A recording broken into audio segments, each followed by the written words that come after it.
Welcome to the Boomers, Bucks, and Bling Podcast, where we turn retirement planning into a bit of a thrill ride. I'm your host, Carl Spiteri, and each week we'll dive into everything from reverse mortgages and staying put in style to Medicare, Social Security, and home safety. But wait, there's more. We're not just going to talk all about money and business. We're going to add some sparkle, some bling, as we chat with travel pros, party planners, and a lot of different topics that's going to help you make the most of your golden years. So grab a cup of tea or whatever it is you want to drink, get comfy, and let's make retirement planning an adventure of a lifetime.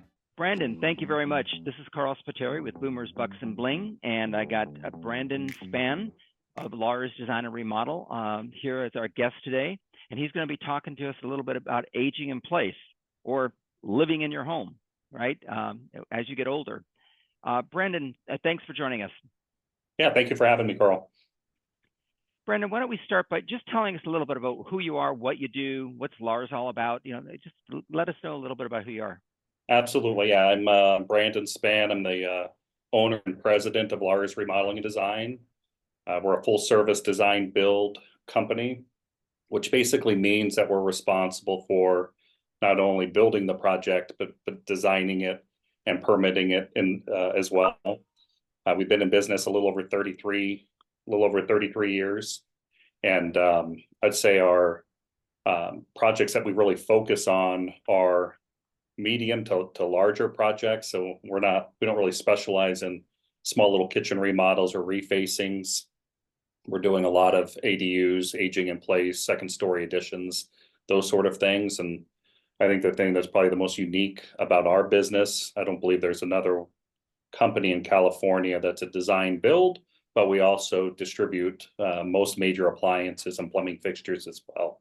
So we're that one-stop shop for everybody to come in and just get their project completed from soup to nuts, like a lot of our homeowners like to say. Well, as somebody's been around construction and remodel and stuff, I could tell you a one-stop shop is definitely take a little bit of the stress out of the whole thing. It's got to be a lot stressful when you have people coming into your home they don't know and they're there for a period of time, right? That's right. Why don't you tell us a little bit about that? How does that work? On the design phase of things? Well, so much the scheduling. So I'm in a house. I'm a little older. I'm redesigning it for my older age, and now I got all these people coming in and out. Is there you just show up when they want? How does all that work? Yeah, from a scheduling side of things, when we're in the build, all of our project managers are responsible for building an online schedule that we provide access to our homeowners to let them know the sequence of how we're actually building the project.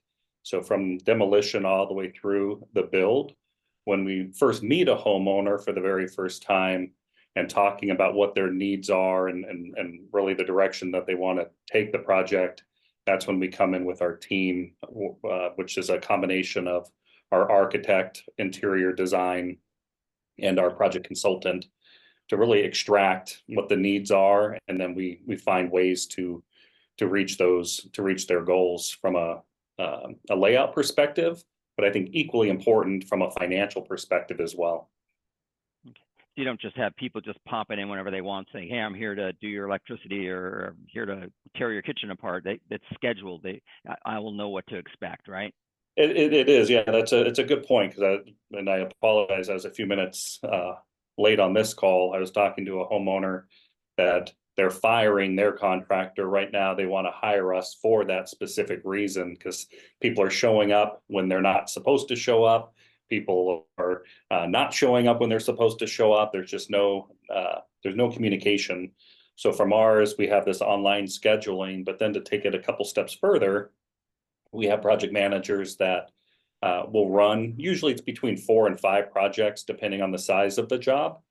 But we have them do what we call a weekly meeting. Once a week, we meet with our client to talk about everything that happened last week, everything that's on schedule for this week, and then everything that's on schedule for the following week. It's that 3-week block of time. So they're familiar with what and how we're going to build it.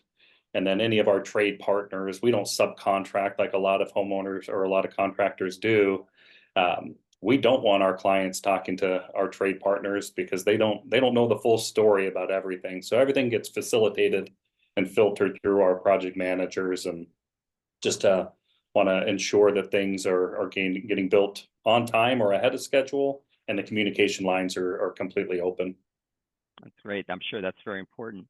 So as we talk about aging in place, define it. I mean, it's a fancy word, I guess. It's just living in the house you've been living in for a while, or your place you want to live in, right? What is aging in place? Why do I need to change things just because I'm getting a little older? Sure. Well, I think it's one of those things as we all get older, and hearing that aging in place. I don't think people like the word, but it's kind of one of those things that has to happen. But living in San Diego and California, most of these homes here are 2-story, or the older homes are little small rooms, tight hallways, small bathrooms. So it's really gearing up and being ready for those times in our lives that we're all going to be there, that we need wider hallways, wider doorways, larger bathrooms, egress to be able to get in and out. I mean, things that people just really don't think about until you need it. And that's when it's typically too late, right? Because I need you guys to start tomorrow. And what's difficult in our industry is nothing happens overnight. There's a lot of planning that has to happen, and a typical project of aging in place, it's probably a 10 to 12 month turnaround time from design, permit, and build. But it is something that I think the majority of homeowners, with how they're sitting from the financial side with low interest rates, it makes more sense for them to accommodate their needs, their future needs, in the home that they're living in, instead of trying to find a single-story home that would accommodate those needs later on. It takes a bit of planning, is what you're saying. Quite a bit of planning, a lot of planning and a bit of execution, but a lot of planning. So give me some real examples, specific examples of a typical, and I'm not even sure there's such a thing as a typical aging in place project, but what are some of the common things that you see when it comes to aging in place? Yeah, definitely. I think the majority of the time it would be bedroom, bathroom, downstairs. And when you have your master suite upstairs, your bedroom size might be 14 by 14, 12 by 14. And there may be that bedroom downstairs, but that's usually a little 10 by 10 room.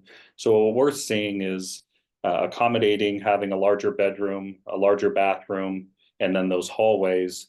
What makes things more difficult usually, even on a single story or a second story, is homeowners, which I understand why, don't want to use that downstairs, that primary bathroom that guests use. So we're looking for ways to add an additional bathroom without impacting the general flow of the home itself. But the things that we're typically designing are larger bedrooms, which I'd say probably in that 13 by 14, 14 by 14 room size. Walk-in closets are probably more 50-50.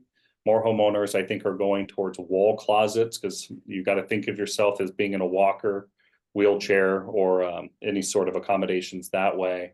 I think it's the bathroom that's probably the biggest, because as we're designing these bathrooms, there's a curb on most showers that are about 3.5, 4 inches tall, sometimes higher. And those are those tripping hazards that happen. So we're designing a lot of projects that we call a damless shower or a walk-in shower that allow these homeowners, and even if they had help, be able to access getting into the shower, the toilet, and vanities as well. So you're lowering the vanities, raising the toilets, kind of thing. Is that exactly? Yeah, like on the toilet, there's a few different types of toilets. There's the standard height, there's comfort height, and then there's an ADA height. And depending on what how tall the homeowner is, will accommodate. Usually the comfort height sometimes go all the way up to the ADA height. But it's making sure that we've designed it in a way that the homeowner can have grab bars, or maybe even future grab bars. We'll put backing inside the walls to make sure that whether it's a grab bar, toilet, paper holder, towel bars, but they have some meat to be screwed into. Why is that important? Why is having the meat part Oh of it? gosh, well, I think we've all been in situations. I can think of my parents' house growing up that the toilet paper holder always seemed to be coming off the walls. I'm one of six, so there were there's a lot of activity in that bathroom.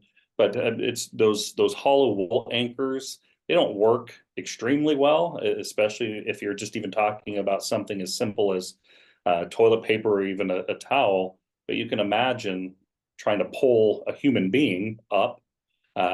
So having this backing inside the wall ensures that you can grab onto that thing, and the actual grab bar isn't going to get pulled out of the wall and hurt somebody. So it is extremely important. So it's one of our best practices, whether we're even doing aging in place or not. Let's just go ahead and add the backing in there, because most homeowners are thinking this is my forever home. Well, if you're 50 or 60 right now and you're not thinking about that aging in place that might be happening in the distant future, we'll go ahead and make sure we put that backing in there. But it's extremely important, because you can only do it once, especially inside a shower, unless you want to start tearing out tile when you're older, which doesn't make any sense at all. So there's the number one thing that whether you use Brandon or do it for your do it yourselfers, this is something you really need to pay attention to is the backing, however you structure it to where it can support somebody's weight is very, very important. Absolutely vital. Yeah, whether you use Lars or you use anybody, or like you said, you do it yourself, those are just some key things to think about. Just putting in the wall. I mean, you're talking about a 2x12 piece of lumber bridging between the studs. That just makes all the difference in the world. And even if it's not aging in place in the bathroom, we would do the same thing inside the bedroom to accommodate like flat screen TVs, things of that nature. But yeah, it's an important thing to do. Okay. What does it take to, like you mentioned earlier, widening a hallway? How do you widen a hallway? I mean, you're kind of limited, aren't you? You are, yeah, you definitely are limited at times. So every home is different. So we always want to look to see how the roof is been framed. There's trusses, which is kind of think of it as prefabricated custom framing that's happening, being built off-site and then being delivered on-site. And in those scenarios, when a homeowner has trusses, most of the time, not 100% of the time, but probably 95% of the time, all the walls are non-bearing in between, in the middle. Then it comes down to, is there linen cabinets? Is there maybe the furnace that needs to get relocated? But I think every situation is a little bit different on that end. As long as you can get the 3 feet is the minimum, which it's really the minimum everywhere.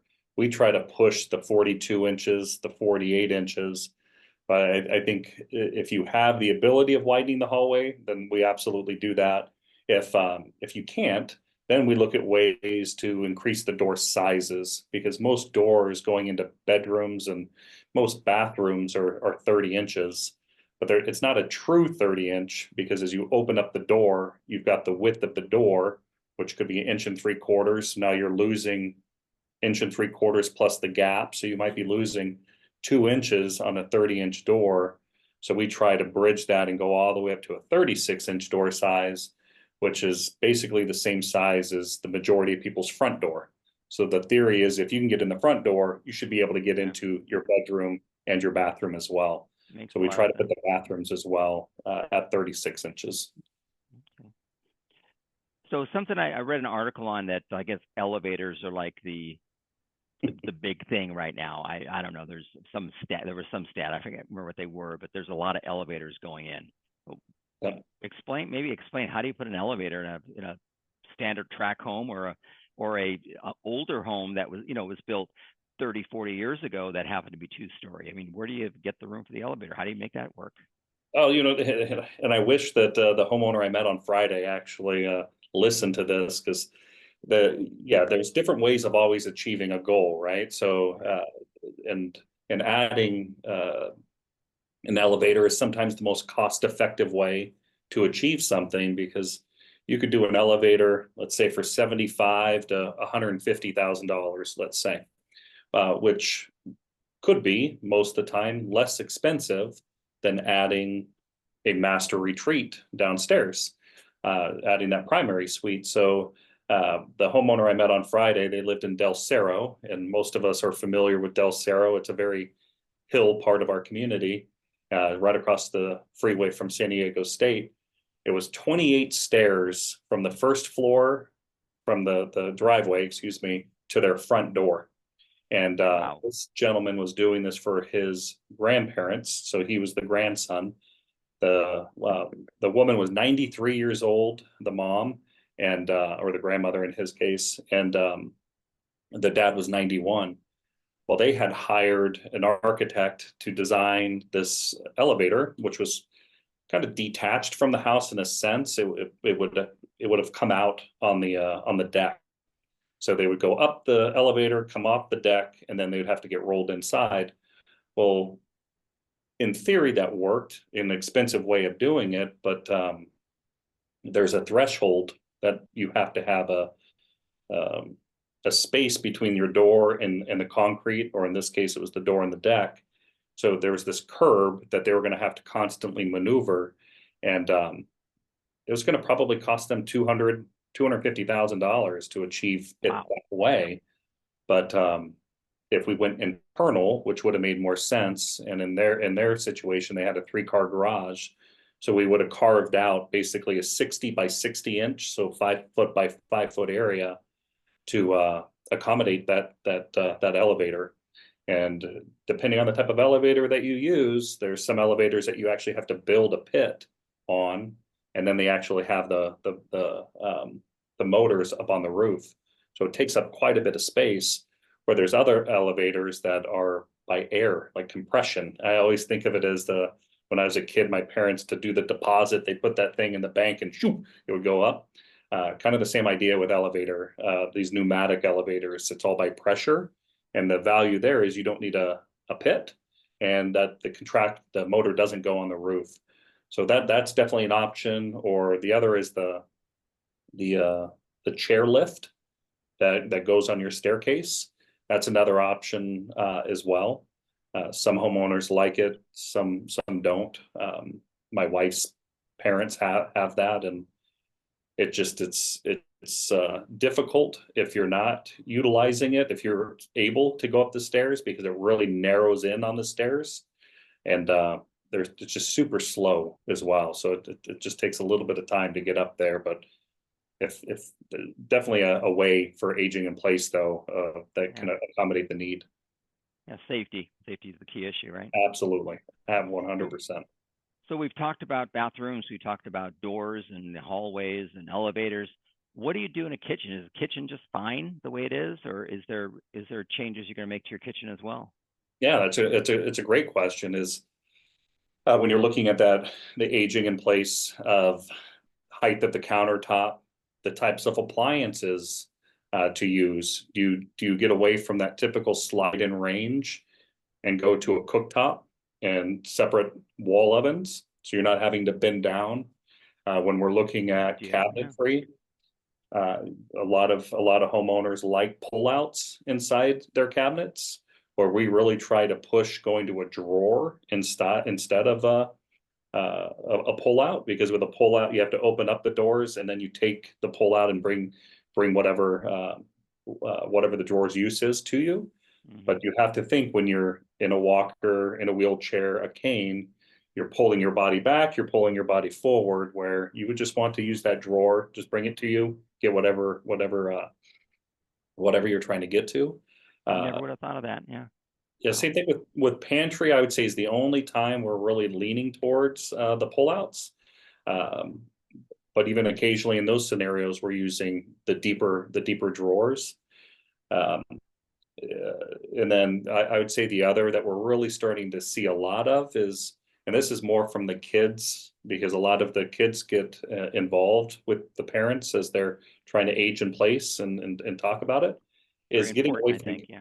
It is. It absolutely is. I think from a trust side of things, a communication side of things, and you want to make sure that your parent isn't getting taken advantage of. And So yeah, I think it's important that the more parties that you can get involved in with is important. Where I was going with it is just getting away from gas. Is memory obviously is one thing that we all are going to be challenged with in accidents.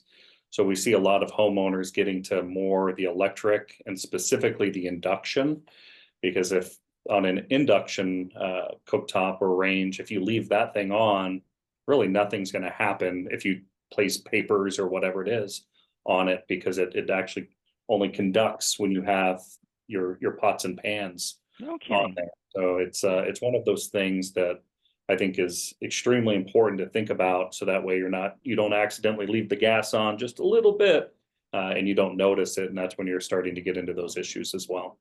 That's a good point. Well, Brandon, I'd like to keep these things short and informative. So, in closing, any other tips you have for our baby boomers that are attempting or wanting to age in place, that maybe you could just throw something at them to help them out a little bit? Yeah, I think that's a good one, and the only thing that I'd say that really comes to mind that I hear the most is, I wish we would have done this sooner. And I'll go back to the time frame is that we get approached a lot when something has happened, and it's usually the spouse or the mom or the dad or whatever the scenario may be, grandma, grandfather, and an event triggers coming to us. So you're kind of in reactive mode, where I would really, really, really highly suggest, if you know that you're going to live in your house, or maybe your parents are going to live in the home long term, is really start having those conversations sooner than later. Because again, I mean, if somebody falls and gets hurt and they need the help, we're not going to be able to finish the project. And I say us, but I'll just say our industry, if you do it right with designing and planning, permitting and build, I mean, that could be a year. So I would say is just kind of think ahead, and if it's something that you know you're going to do, then start talking to whoever you feel comfortable talking to, and that way when it is needed, it's there for you. Yeah. It's hard to anticipate everything that you may or may not need, but a little bit of just thought process. Certain things are going to happen, right? We all age one day at a time. It's an orderly procession, right? So, the worst thing would be is over-prepared, and if you're over-prepared, that's okay, because that's right. It's just a better way to go. Brandon, thank you very much for your time. I really appreciate it. I hope our audience appreciates it as well. Thank you. Thanks, Carl. I appreciate the time. All right. The content of this podcast is intended for informational purposes only. It does not constitute financial, legal, or professional advice. You should not rely solely on the information presented here to make any decisions. We recommend seeking the guidance of a qualified professional for any specific situation. Arc Latex Financial Services, LLC, NMLS number 2143. Its hosts and guests cannot be held liable for any losses, damages, or other negative consequences arising from your use of the information presented in this podcast. For license information, visit www.nmlsconsumeraccess.org. Equal housing opportunity.